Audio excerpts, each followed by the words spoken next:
Welcome, welcome to the main stage. Any Earpers out there? I thought so. Please welcome to the stage, Dominic Prevost-Shockley. And Catherine Burrell. Fight Come on out, for Kat. fucking Winona.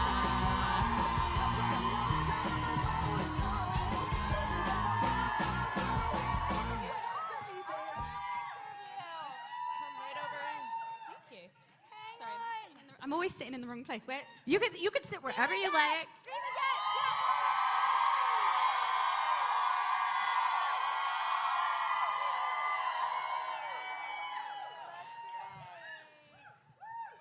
You guys, I gotta say, here, sit down. Hey. Sorry, sit down. First, Bloody you hell. know, Listen up. you scoot over, We're scoot over super there, 'cause you're kind of like on the middle. I'm doing the wrong thing again. Sorry. What there are we you go. doing? Sit in the middle. Sitting in the Don't middle sit for in the diddle. chasm, Dom. This is the artist bit. We just need to put this down. Yeah, go ahead and put all that stuff down. You're like a little Sherpa there. There's a lovely man back there who was like, Dom, do you want me to take some of that? She's like, I'm fine. I've got it all. I think I speak for everyone in the room that we are so excited for this panel, not just to talk about the show, but to talk about you guys and what the show means to everyone. Let's start with the Fight for Winona hashtags. You guys see them. It's all happening on Twitter. There's a billboard in Times Square. What has the fan reaction meant to you guys?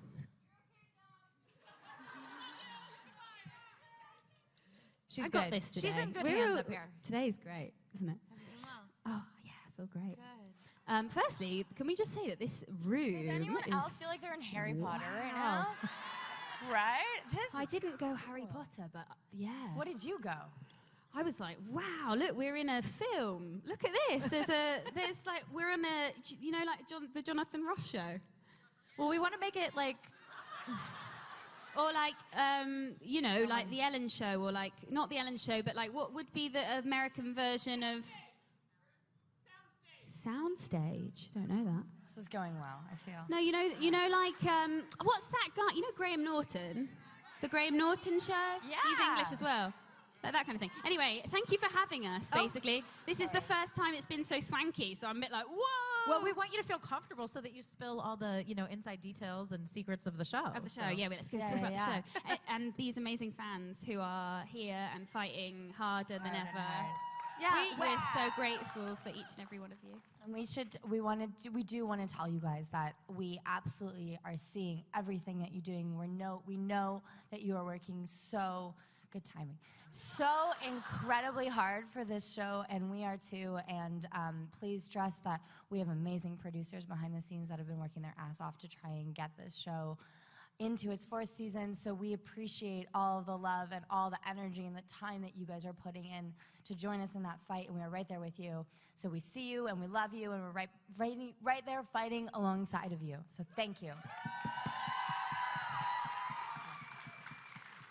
let's take it back to the beginning. Let's rewind. What did you guys know about the show before you, read the pilot and went in and met with people about playing these characters? And were you familiar at all with the source material? My God, it's like going back in time. Yes. I don't know How if you many go. years ago? That was like 4 years ago. 4 big years. Four big years. I was 20. How old would I have been 4 years ago? Because I'm 29 25? next week. 25. I'm hearing 25 is a general consensus. General consensus was that I started Winona when I was 25. That's good. So that's like a whole different time in your life. Holy crap. And yeah, anyway, but going back, do you want me to go first or do you want to go first? I do. I would love to. So I was in England and had no idea about any of the stuff that was going on in the States or in Canada or anywhere really. But yeah, I was just starting to audition and send tapes over to America because I got an American manager because I got down to the last 2 for Step Up 3. You would have been really good in that. babe. It was like really funny. Yeah, mad experience. Anyway, so I got a manager off that, and then she just started throwing me tapes from America and that kind of thing. And then, so I'd been taping for years, actually, because that was when I was a lot younger. But then that tape came through, and I remember thinking, what is this? Like, this is really cool, but it was totally different to anything that I had been sent before. But anyway, and I just kind of, to be honest with you, I just used to send tapes and think, nothing's ever going to come back, and why am I blooming out doing this for the States anyway? I'm in Bristol, I was in London for a long time, and then I was in Bristol, and you just think, this is ridiculous. And I was in Bristol, and I sent a tape I was in London, and I sent a tape for Winona, for the character of Winona. And I really enjoyed doing that tape, it's the first time I've actually said that. But I loved it. It was like so good and badass and whatever, but I'm clearly not a Winona at all. So I did my best. I did many people have heard this before, but I did a deep South accent. Can you reenact that for us? Can you? Any chance of replicating that accent? There's a big part of me that wants to. Yes! Go with that part of you. Just only focus on that part of you. I found it the other day, actually. I found the sides, Kat. Do you keep sides? I used to, and then it made me too depressed, so I started getting rid of them. Yeah, me too. Because there were so many. I was like, holy shit, this is like hours and hours of my life into the abyss. Sometimes when I'm auditioning and doing self-tapes, because I've never booked a self-tape ever, and I always tell my agents and managers, I'm shit at self-tapes. Please get me in the room. Please get me in the room. And so many self-tapes, and I used to keep them. There's two ways of looking at this, really. One is look at all of this beautiful chance that I got to act and do my thing, and look at all this practice I've got.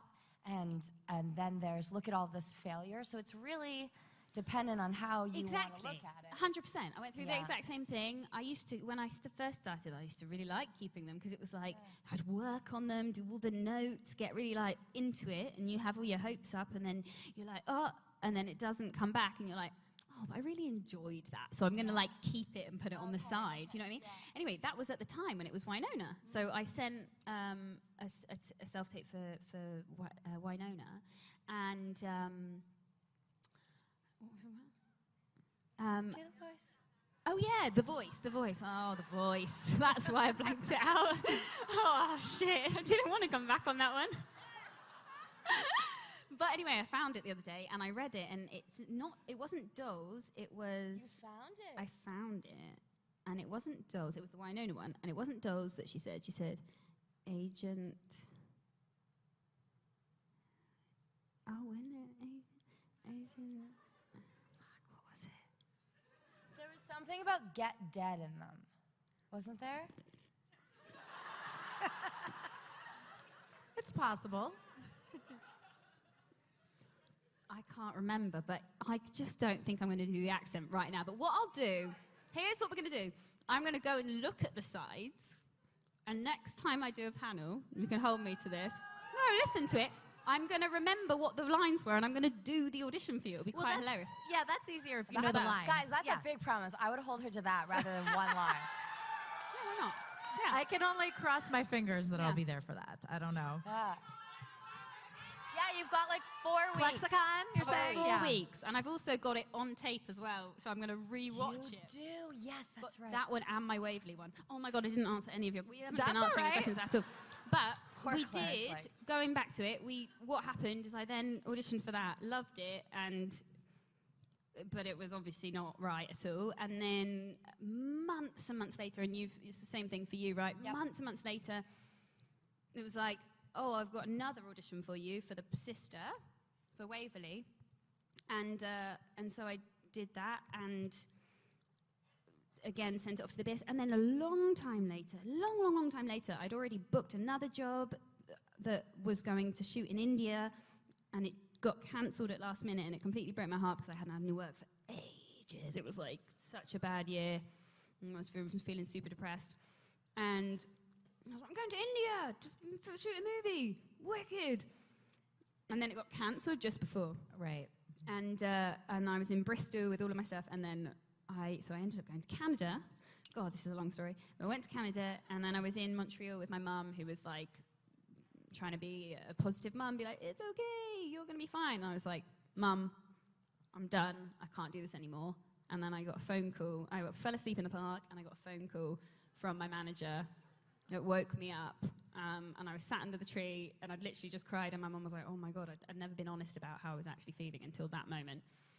And then I got a phone call, and it was my manager who was like, you know that show, Winona Earp? And I was like, wait, you mean the one that got all like, nervous, whatever. She went, yeah. She was like, are you in Montreal? Like, I was like, yeah. She's like, so here's the thing, honey. They want to see you, but they can't pay for the flight. So if you can get yourself to to Toronto to meet Emily Andress, she'd love to. If not, you can tape with notes. So like you can talk to Emily on the phone, and she'll tell you what you need to do differently, and then you can do it with notes. And so I did it with notes. And so I was like, are you kidding? I'm going, oh my God. And then I went there, and then I met Mel and Emily, and we did the tape, and holy shit, changed our lives completely. And that was that. That's amazing. Isn't it funny? Trip down memory lane. Yeah. And Kat has an amazing story. Kat, I want to hear your story. I'll give you my Reader's Digest version. So it was... we'll take either version. I auditioned for Winona. Same, very similar to Dom. I auditioned for Winona. Then I auditioned for Waverly, who I really, really, really loved the part of Waverly. But now, looking back at him, I could never imagine in a million years.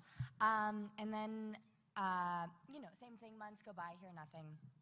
It goes away with the rest of them that just float into the abyss.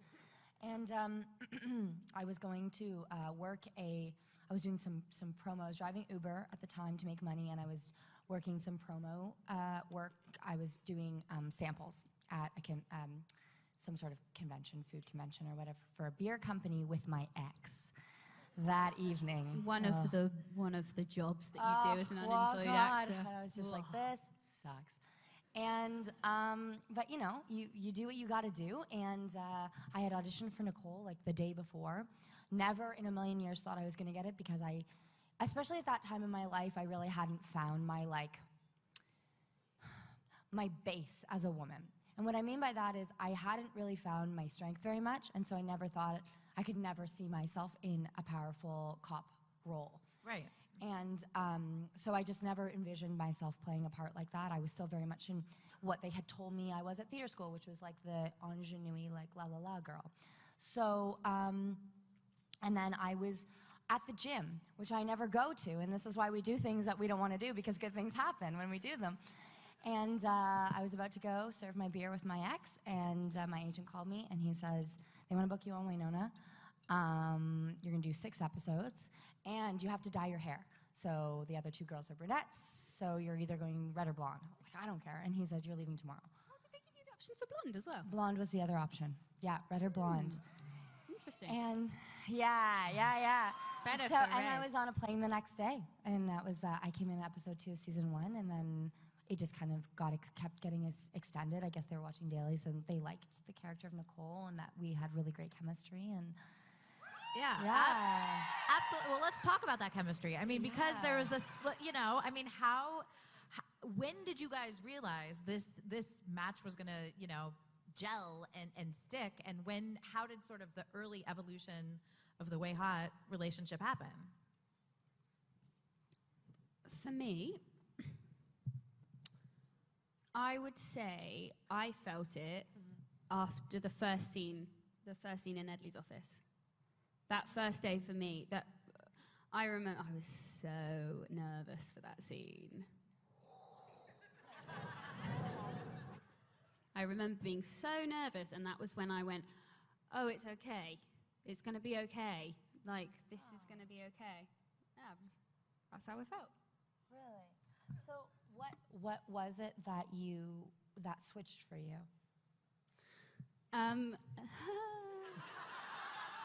Sorry, I don't mean to ask you, not if you're uncomfortable. No, it's not. God, there's many different ways to go with this answer, with this question. There's like 1,000 things that obviously, it's a very complex scene. It's a very complex thing to do, I think. I think it's, but what I was going to say is there's one way, and everyone's going to go, oh yeah. There's a look that you give me. See? You're right. When you say, you say, oh, I'm going to cry. Oh, it's on me. I got this. There's lights in the sky. Like, it just reminds you of the stars. We're all good. We're in a good place. No, I remember I was like so nervous, and like it was fine because my acting teacher always used to say, if you're nervous and the character's nervous, you're fine, right? So use it, like use that vulnerability, because like if maybe your character might be feeling that, and it was kind of like, oh, that. So I remember just like reading it, being like, it's gonna be fine because Waverley's nervous, and then there's and I remember I was just speaking so fast. And Paolo had been saying to me, I've never told you this, but Paolo had been saying to me, taking me aside, going, we need to slow you down all the time. Just need to slow you down, Dom. Like you're just going too fast. And I would always be like, oh really? I'm going fast. Literally the whole time. I just had no idea that I was going so fast and speaking so high. And now I look back at season 1, which I never do because I'm like, oh, I'm speaking so high. But yeah, I had no idea. It was unconscious. It was completely unconscious that I was going so fast. And yeah, so I was really flustered. I remember feeling extremely flustered in the thing. And then you really looked at me when you go, I scare you? No, how did it go? Does she say it or I say it? And why does she say it? Trust them. She says it. It because I say. You say, oh, let's see if we can remember.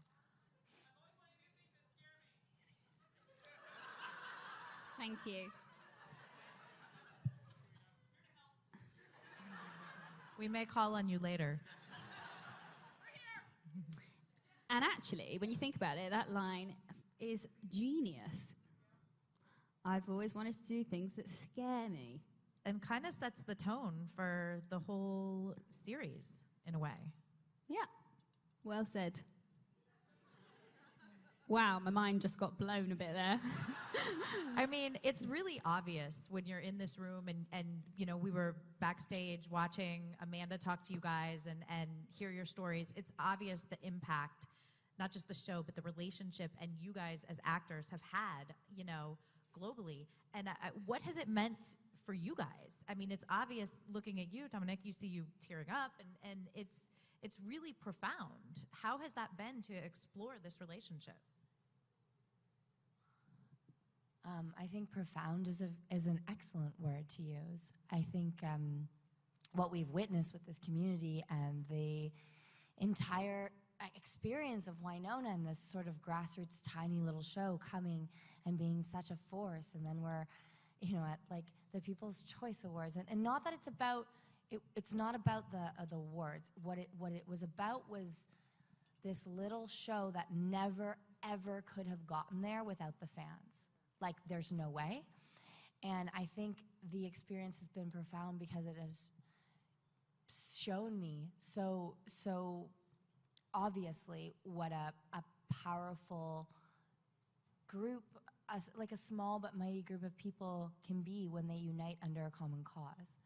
Communities. Build communities. #fight for Winona. It's like, I'm pretty proud of my water bottle stickers. Yeah, Sorry. I know. She was showing them to me this morning. So, Yeah. I was like, no, but really, look how well they complement the colours. Because I'm kind of in love with that water bottle. Isn't it beautiful? It's amazing. I was a bit worried about the orange, to be honest, because I had a blue one and I lost it on New Year's Eve.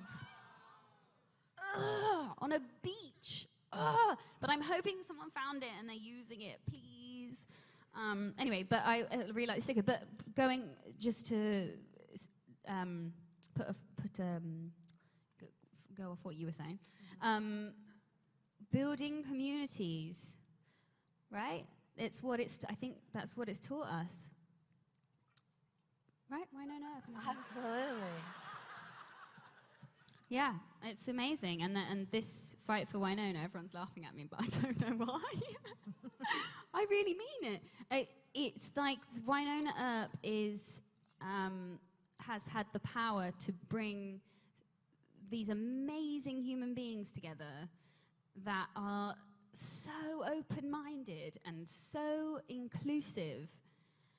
And for me, I had never found that before this family. And it went and it has completely inspired a huge, humongous amount of change in the trajectory of who I was going to end up in a massive way. My God, if I had got Step up 3. up 3, where would I be now? That would be interesting, wouldn't it? Wow. Yeah, exactly. But that's the thing, and I'm more and more like, I've just come back from 5 months in Brazil where I didn't go to a single. I went to like 3 major cities, but that was it. And I just went to little communities and villages and fishermen's towns. And you start realizing the sense of community and how important that is, and how important it is to find your people and to connect with those people and to support those people and to be there for each other, because we're at a time where so much stuff is going on that is causing so much hate and pain and all of the things that, why on earth would we bring that into our world? Why would we even entertain the idea that that's a good idea, separating each other and judging each other and all of those things? So I would say it's the catalyst to me understanding what community really means and the power of that. Absolutely, and that it doesn't have to be a physical community. It can be a community that exists online, I know, and it can be just as powerful. That's a mad one as well. The online thing. I'm still getting my head around that. Because it's a weird thing when you're in that at the beginning. Right, we've talked about that, but actually now, and I think I was judging it because my father was always about the internet and you kind of go, oh really? And it's like, back in the old days, it's way better, He doesn't speak like that at all. He's really cool, actually, and my dad would be he'd be pissed off at me if he saw this. No, he wouldn't. He'd be like, but it's true, he's a bit negative about the internet, and there are horrors to the internet, and then you see the other side, and you're course. Actually, no, there is a really shitty side, but there's this beautiful side as well. Absolutely. People can connect without together. being in the same physical space. Yeah. It's amazing, isn't it? Yeah. We're going to take questions because I know you guys want to talk to them. There's 2 mics in the aisles, so you can line up, and we'll get through as many as we can. And while they're kind of lining up, everybody in here loves you guys, loves the show. You guys are holding hands. That's so cute. Doesn't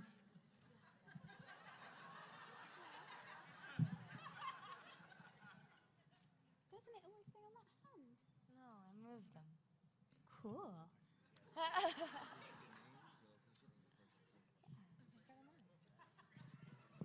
you want to put them both up together again? No, I like the fact that you've done that. I just have never noticed that before. I think if you have 2 rings, you should spread them out. We're having a debate. No, it's not a debate. I'm just fascinated because I don't really know much about wedding rings and stuff like that. That you spread them out or you put them together. I thought there was a rule that you had to keep them next to each other. There's no rules. There is no rules. No. Who makes the rules? No one. We make the rules. I think they look great either way. Just weighing in. We can start over here. Hi. Hi, Hello. I'm Laura. I'm a New York City Earper, and I just want to thank everybody for the billboards. Claire, you mentioned that there was 1 billboard in New York City. There's actually been 68. Wow. I saw the one on Times Square. Are they scattered all through the boroughs? Well, they're digital, so they change frequently. So Okay. we go there every other night or whatever, take pictures of it, and yeah. You guys, 68 billboards. Yeah. And a lot of Earpers are even contributing to a hot chocolate and donut fund for us when the weather was cold. So we thank you for that as well. My question, I talked to you guys yesterday about this. It's a little fun game. Dom, who can you call at 3 a.m., Kat or Nicole? Kat and Nicole. Sorry. That's actually right. She said both. I said both too. Yeah. Kat, who's better at remembering dates, Waverly or Nicole, or Dom? Waverly. Yeah. Dom, who's a better gift giver, Kat or Nicole?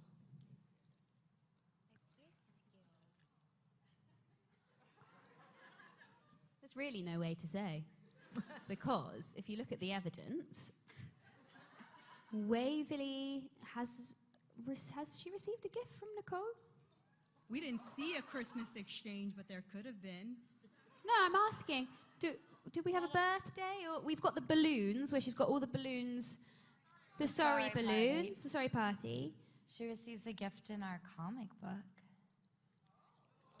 Oh, yeah. We wrote a comic book together, Yeah, guys. that was cool. So there's the first gift, so you guys Okay. can be the judge when that comes out. Well, Kat said she's the better gift giver, so. I love giving gifts. Yeah. Yeah. Gifts. Kat, who's the better cook, Dom or Waverly? Waverly. Uh-oh. Controversy. You're a pretty good cook too, though, but I would say Waverly, just because we see her making all these fancy meals and stuff. Dom said.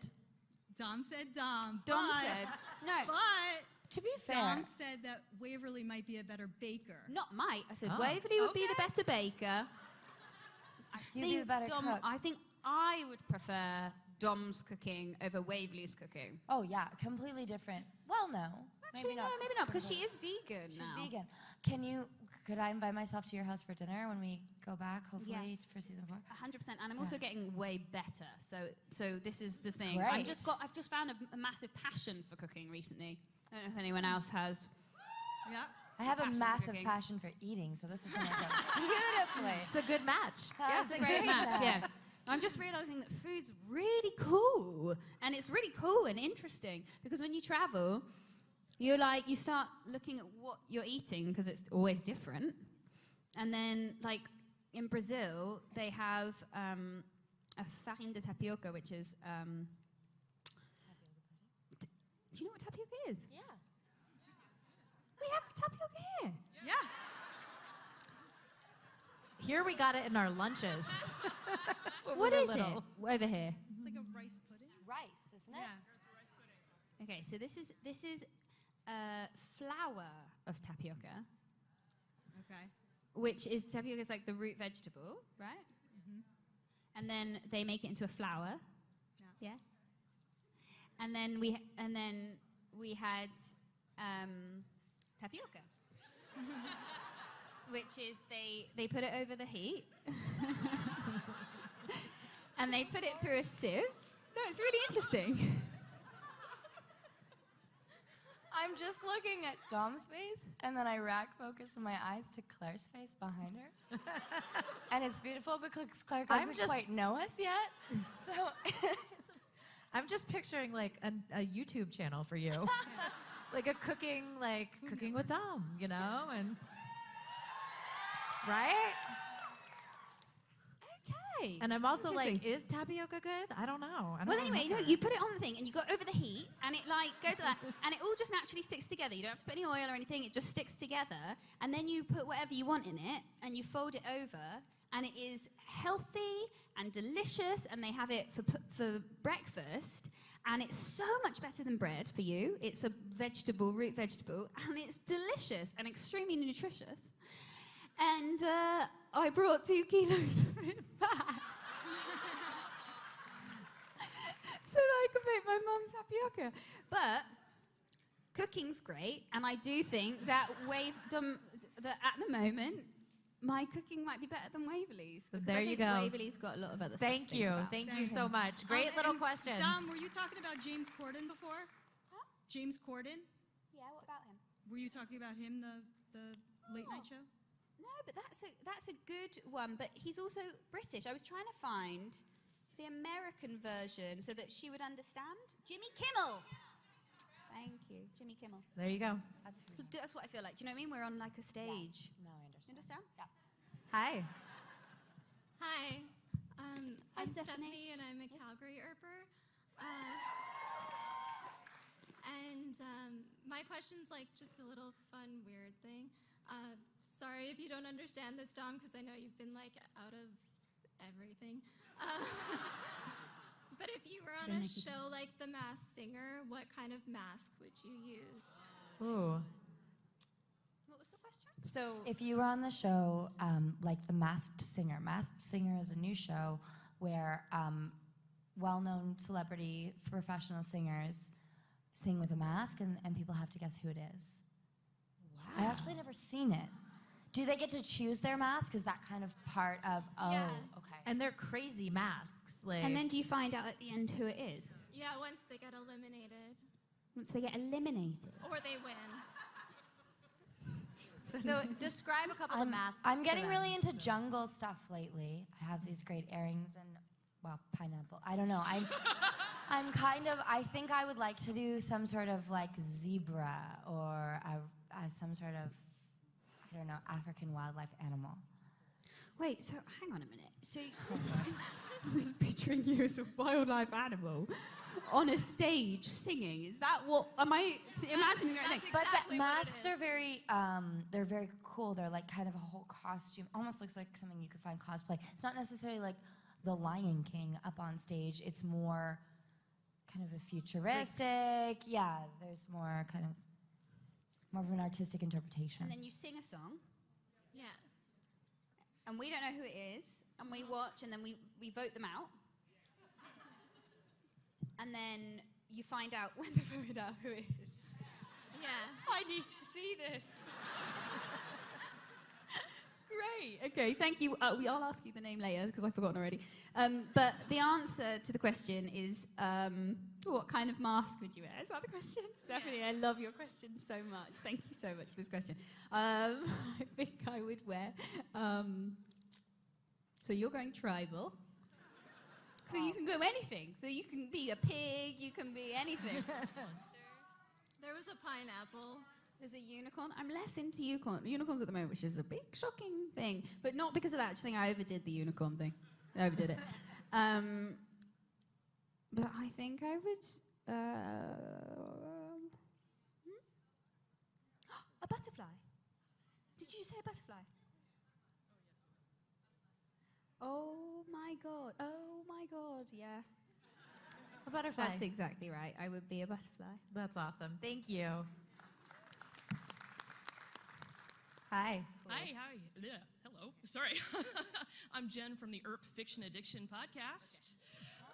Kat, we had you on the show Yeah, last we year. spoke. Yeah. Thanks so much for coming on. Nice to put a face to your name. Oh, yeah. After we finished recording, I said that at every future con, I would come up and ask you both, if you were both here, for a prompt for our fic authors out there. So, Kat and Dom, if you could come up with a fic prompt for our illustrious fan fiction authors. A prompt. They would like a prompt for fiction fanfic writers. A prompt, like a writing prompt. So, this is a situation. Go right. Yeah. Well, Dom has a cooking channel. Okay. So Waverly has a cooking channel. Nicole's trying to help her. And they're in the middle of a recipe, a vegan recipe, experimenting with a new mysterious fruit from Brazil. And Waverly... Goiaba. It has to be goiaba because it's so good. Goiaba. And Waverly goes to put the goiaba in a pot of boiling water, and it hits the water, and go. Okay, boots and cats, I in know hot you're in water. here. I hope you're Interesting taking notes. choice. I don't know how the goiaba is going to be in hot water, but have fun. Thank you. I like it. Yeah? And good luck. Okay. We're going to have to run with that. It's going to be great. Should we do... I know we don't...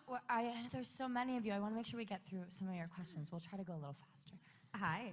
Hi, I'm Kalai. I'm from Hawaii. I don't know how you guys handle this weather because I am cold. Yeah. So I've been actually reading Winona Earp since 2003, the original comics. Yeah, I have the first edition that Bo signed for me, so that's nice. But my question was, you guys are writing the comic, right, for the Backlash? So how is it different from writing like a film script to a comic book? And then did you take inspiration from the comics that they have out, or did you talk to Bo or anything about that?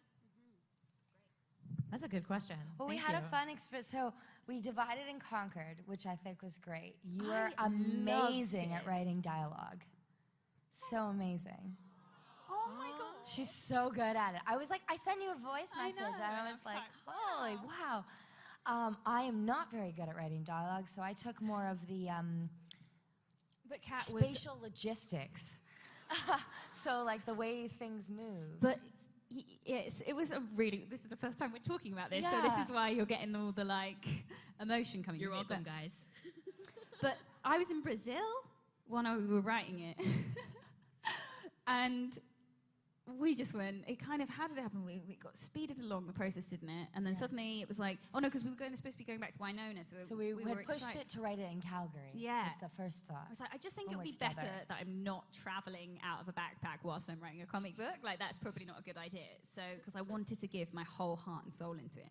And so we were like, how about we do it when we get to Winona at the same time as we film? Is that okay? And IDW were like, yeah, absolutely, right? At the beginning. At the time. At the beginning. And then it kept getting pushed back further and further. And I was like, well, I'm going to just continue my journey because I feel like I need to stay in Brazil. And then it was kind of like, really quick, it was like, you're doing it now. Yeah, they were basically like, we need this next week. Are you guys working on it? And we were like, sorry, what?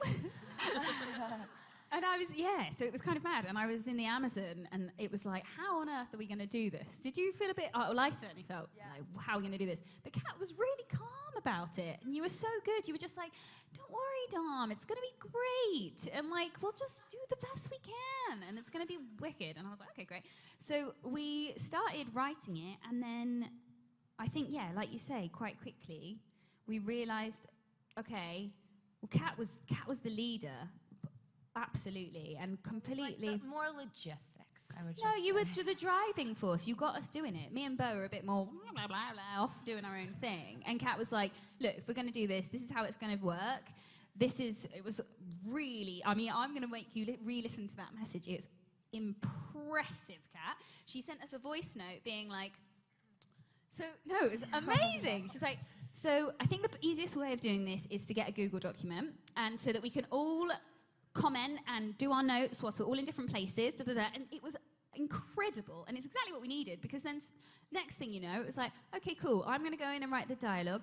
Kat was looking at how to, such an amazing eye for shots and how to make it exciting visually, like zooming in on the thing, and like the way you wrote it, I just like completely saw it in my head and was like, oh, it's a film, wicked, okay.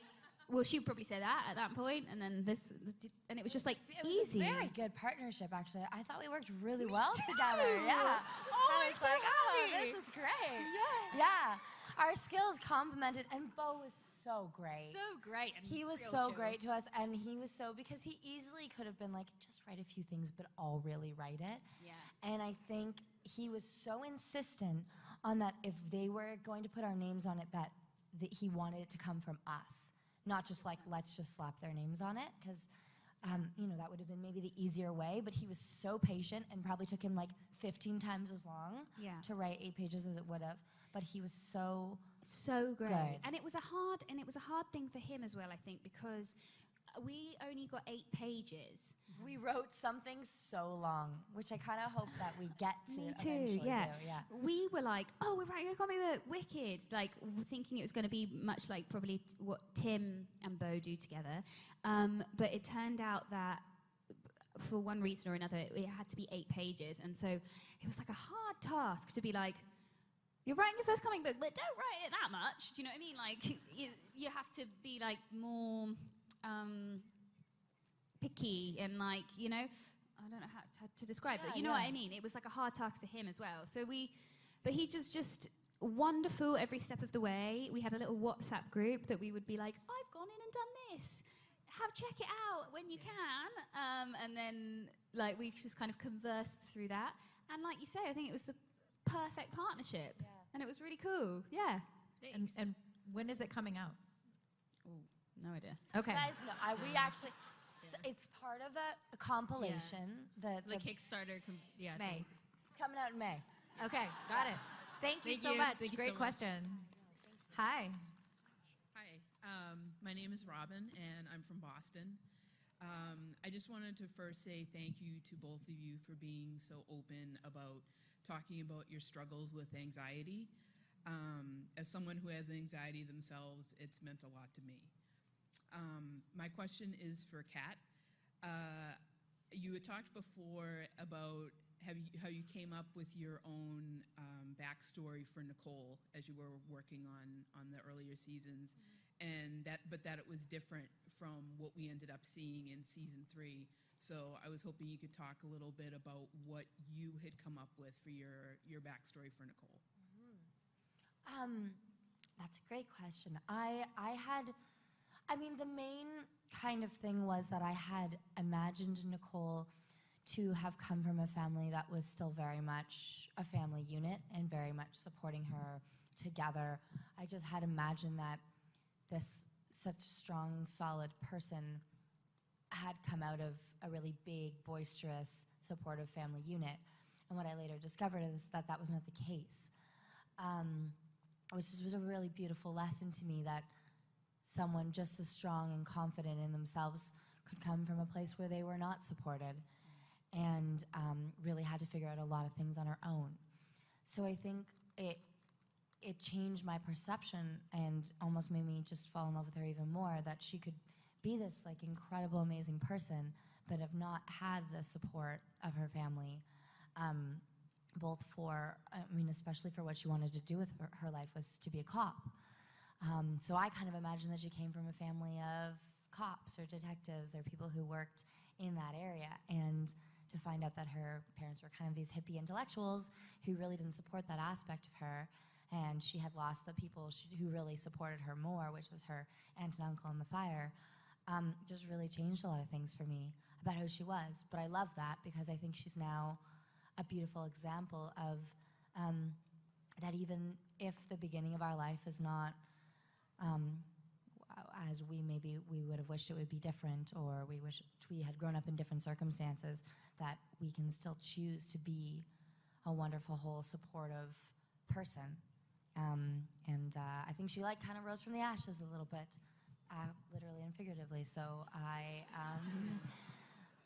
that was kind of the main thing that shifted for me. Thank you. Thank you. Great question. Thank you. Hi.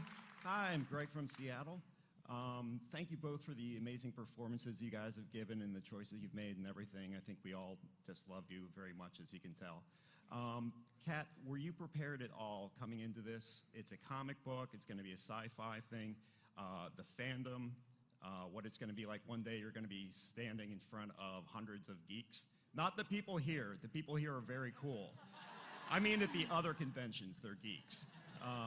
Just what that's going to be like and how that may take over parts of your life? Oh, prepared 100% not, but I will say that if there's an apocalypse, I want to be with the geeks 100%. Because I just even these conventions, everything's just so organized and well run, but I was not, no, definitely not. Especially I think being an actor in Canada, you are kind of, you go into it knowing that no one may ever know your name or whatever, and that's okay. Because we just don't have the star system, and this doesn't happen to a lot of Canadian actors, so you kind of go into your career never really having this possibility be a factor. We've just been through so much. It's crazy to me how many of these panels we've done, countries and people we've met and stories we've heard, and I wouldn't change anything for the world. And I'm so grateful to have had this experience.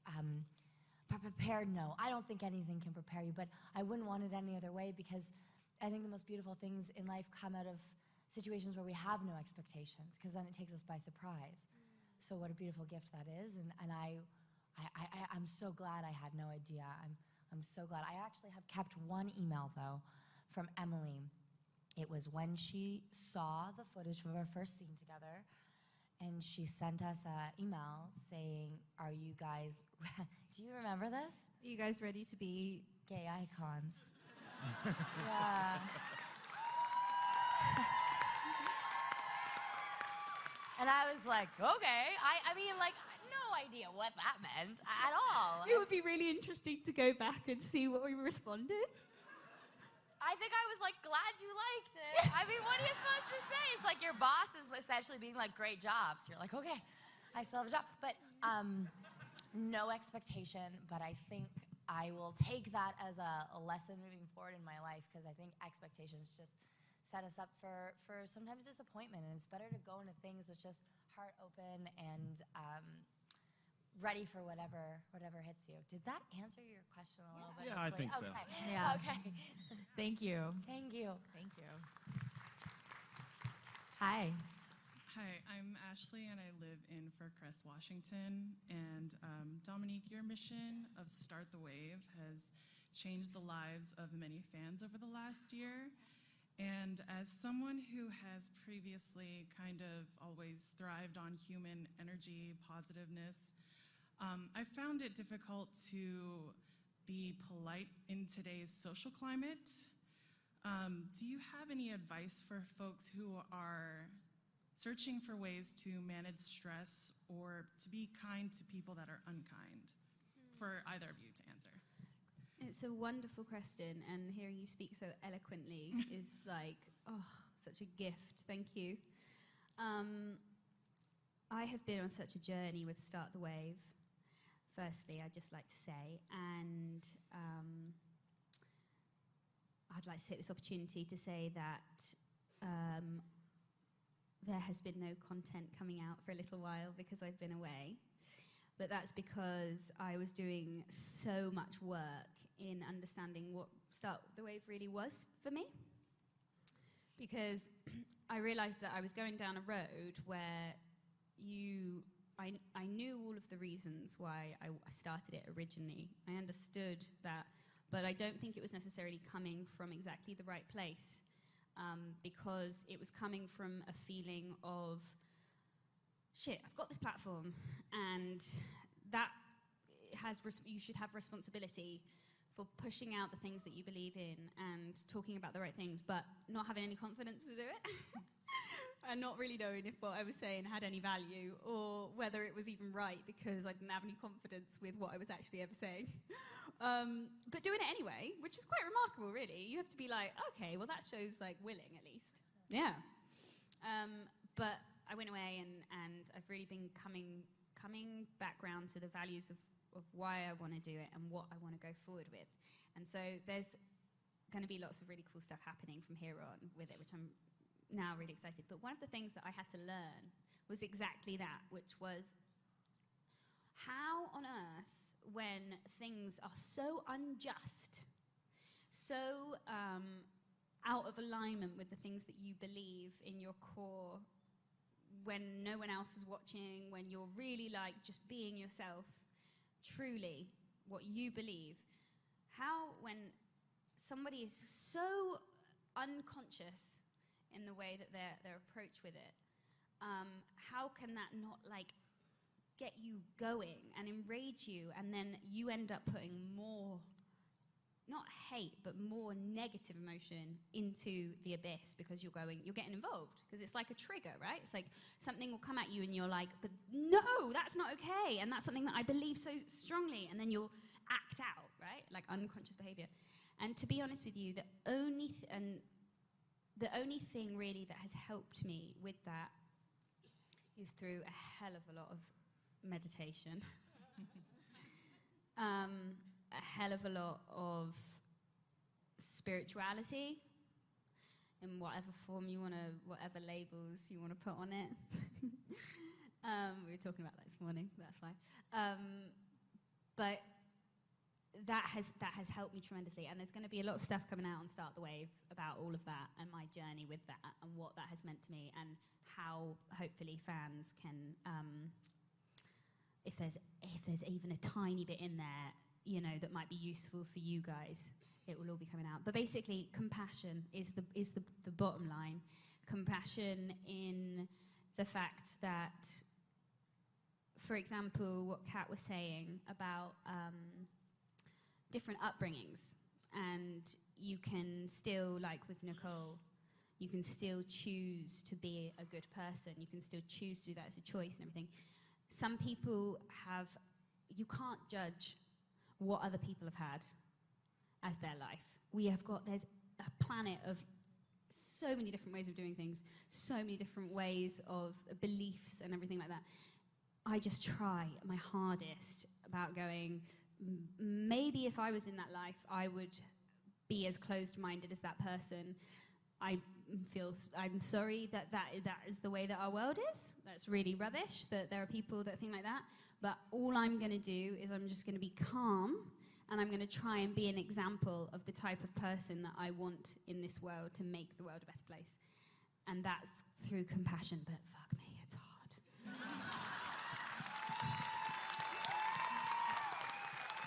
So fucking hard. Thank you. Thank you. Hi. Hi, I'm Sarah. I'm from Mill Creek, Washington. And my question is for Kat, but Dom can chime in if she wants. So in every 7th episode of Wynonna Earp, we have wind hunt scenes. And I was wondering, if you were to write that episode, how would you want it to go? One of my faves, number 7. Yeah, I just love it because it's like, go play, have a little break. What would they get into? I mean, I love seeing Wynonna and Nicole trying to do their job together. I mean, that's the best, really, is just these two people who are trying to do a very similar thing, come at it from very different ways, kind of like what you were just speaking about a little bit, but in a great, fun way. And how would I write? I mean, just some other. I think what I would like to see. Okay, so one time, I'm a really big fan of Oprah. And one time Oprah, like, somebody asked me, because I notoriously don't have a lot of pop culture. I didn't grow up watching a lot of TV, and I'm not super pop culture savvy, and it's been quite a learning curve for me in this world. We're going to come back around to your question, I promise. And I watched a lot of Oprah, though. Which probably explains a lot about me, but one time Oprah and her best friend Gail went to like a pioneer village. Does anyone know what I'm talking about? Yes, okay. And they had to live like with no undies and live off the land, and it was hilarious. And so I would like to see Wynonna and Nicole go on some sort of like overnight where they had to survive. And maybe like, or go into a different time together where the whole world was foreign to them, so neither of them had a point of reference. That would be, I think, really fun. Because then it would really put them on like an equal, well, they're on like an equal playing field because they don't know where to start, either of them, and they have no preconceived way of doing things. So I think that would be fun. See, we came back around. Yeah. Definitely. Thank you. Hi. Hi, my name is Jasmine. I'm from Vancouver, Canada. My question is, after 3 seasons, do you kind of go back, and is there a scene that sticks out where you wish that you played that differently? Any scenes acting-wise that you wish you would have maybe had a different interpretation of, or Do you? Yeah. Does one specifically come to mind? I mean, I know that feeling. Yeah. For sure.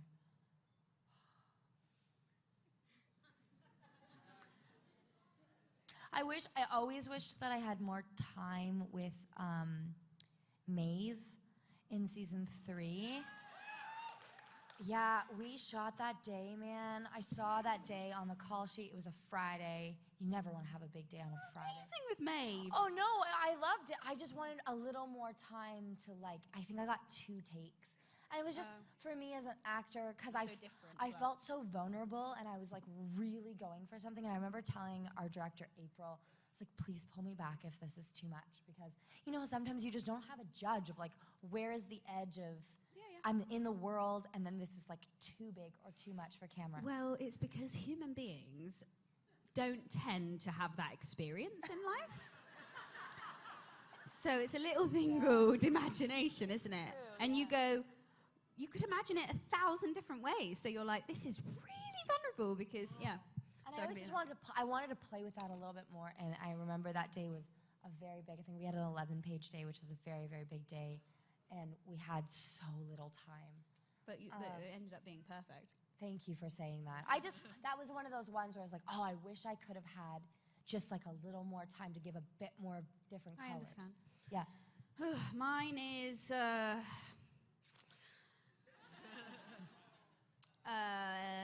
when the scene when my dad dies and Varun comes up to me and says, I can see it on my best friend's face. Because I just like, I couldn't do it. I just was like, there was just so much pressure on that day of getting it so windy, and it was like so hard to connect with the fact that like your dad's died, but you didn't even know you had one a minute ago. Like, you know, it's like he's new and he's young and he's his ex-boyfriend of the thing, and I just was really overwhelmed of like not knowing how she would feel, but also thinking that I had to cry and that was something that had to happen. But actually now in retrospect, I think that I'm learning that tears don't come when you think they're gonna come. And that actually it would have had a lot more power to just be like really confused about the situation but also being sad. This way, it's, you know, it was a sad scene. The thing that was actually sad was not the dad there, I think. It's actually, and when I read the scene originally, I bawled out crying when Jeremy says that. Like, bawled out crying. I was like, this is the most amazing scene. And so I think there was this expectation of making that scene so beautiful because it was such a powerful scene to read. So I was like, I had all these expectations of making this amazing acting choice and everything, and it was completely the opposite. But a good lesson, really, when I look back at it. So thanks for your question. Yeah, absolutely. Thank you so much. We have time for one more question, you guys. I'm sorry. So I'm Megan. I'm from Mount Lake Terrace.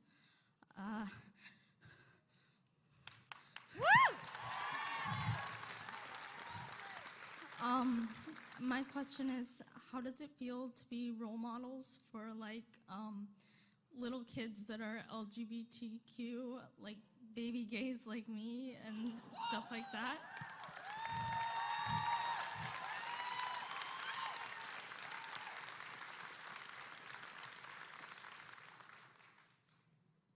It feels amazing.